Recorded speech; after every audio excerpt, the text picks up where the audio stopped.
No, I don't agree with it. I can see where he's coming from, but I think that the difference between a woman being 57 and not having any kids is a lot more likely for that woman to have been selfish or just extremely undesirable in her prime when that man was instead in his prime careful.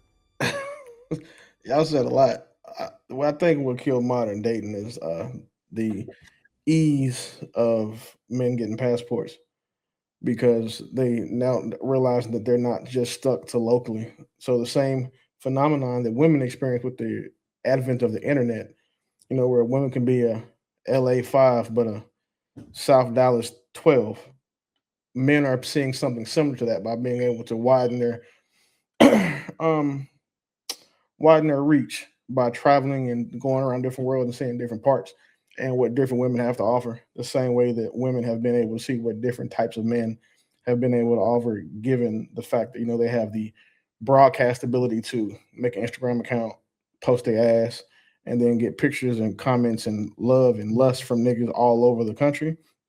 Men just have to take it a little step further. They can't just post their abs and get that same type of shit. So they're able just to go out and be the authentic selves in other countries and see that they hit a different quality or different caliber of women that they used to from stateside in other places.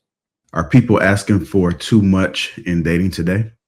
I'm gonna say yeah, and I don't really get a taste of the real world, right? I'll just be on these panels, but based on what I've been hearing on the panels, and people be asking for too much. Like it's like the guys damn near asking for virgins, and everybody 40, but they still want like girls with two bodies, and the girls, we already know what they want. They don't know what they want, so it's like, yeah, I think everybody asking for too much, and I think everybody the problem, and they don't, and everybody's trying to point the finger at everybody else.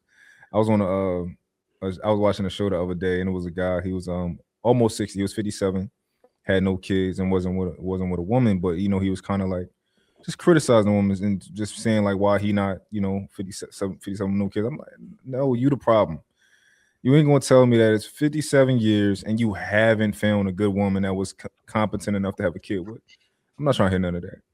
And because we be saying it to the women, and I agree with y'all to a certain degree. Like if you are 45, 50 years old and you haven't found a man that's competent enough to be with, you the problem, right? So, but everybody want to point the finger at somebody else. So, I think we are the problem. If we having issues, just stop pointing at everybody else and look at ourselves.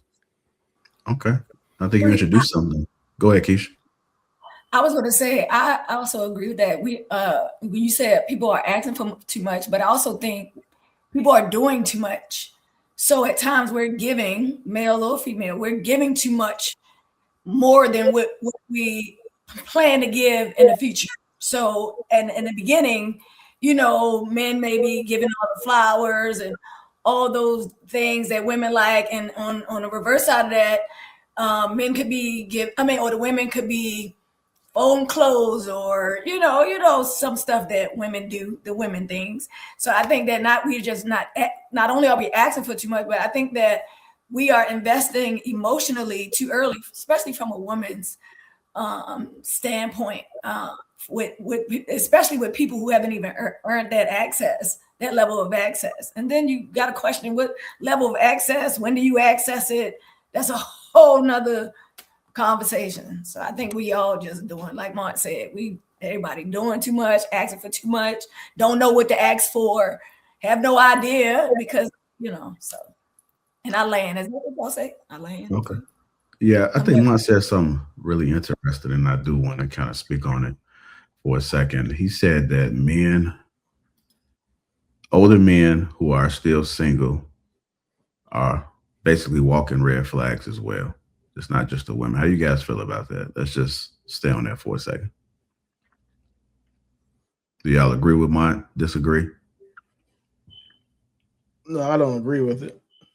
I can see where he's coming from, but I think that the difference between a woman being 57 and not having any kids is a lot more likely for that woman to have been selfish or just extremely undesirable in her prime when that man was instead in his prime careful and goal oriented, and then realize that, hey, I'm 40 years old. I don't want to be a 58-year-old man with a kid graduating high school or a 60-year-old man. So that's when time actually works against us. a lot of the times that we say that when women hit the wall earlier than men, it's accurate. But when men don't accomplish certain things, their wall gets moved up as well. Yeah, I don't agree. I think if you you're not about to tell me that a guy, you 60 and you just can't find a good woman. No, you either scared or it's just something about you. Like, you shouldn't nobody should be that age having to watch Fresh and Fit and like try and like be in these niggas classes and stuff like that. Like, I don't know. I could be wrong. For that to make logical sense, then the premise that men who are 57, 60 years old are watching Fresh and Fit, I don't believe that to be the case. If you look at their metrics and you can look at them, their age range peaks around age 36. So they don't have a bunch of old men watching that show. And again, a guy who was dedicated in his 20s, grinding his 20s, dedicated to his purpose in his 30s, it's very possible for him not to find a woman that's worth dealing with or worth having a child with, especially when that's the ultimate gift that he can give a woman. It's not his last name, it's that giving that lady a baby. So putting that man who is 40 now or 35, shit, that's a little late to be having kids. We tell women to not be trying to have kids at 35 because it's a geriatric pregnancy. And it's not just because it's hard on their bodies. It's, again, a man should want to be at his prime when he has his kids, or at least in his best ages where he can actually play with and be an active father. Mm-hmm. A 50-year-old nigga is not going outside running and playing catch with his fucking 10-year-old son. He may go to the football games, but he's not out there getting active with him. A 60-year-old man who's got a kid graduating high school that year, like, they're gonna think that's that nigga's granddaddy. Like, so I don't think it's nearly as bad for a man to be older and not have children as it is for a woman. I think it's the same. If somebody makes it to the end of their life and they haven't had kids, it's okay. You can decide to not have kids. That's your business. But I think that you're missing a big portion of one of the things that I think people should do to be successful in life.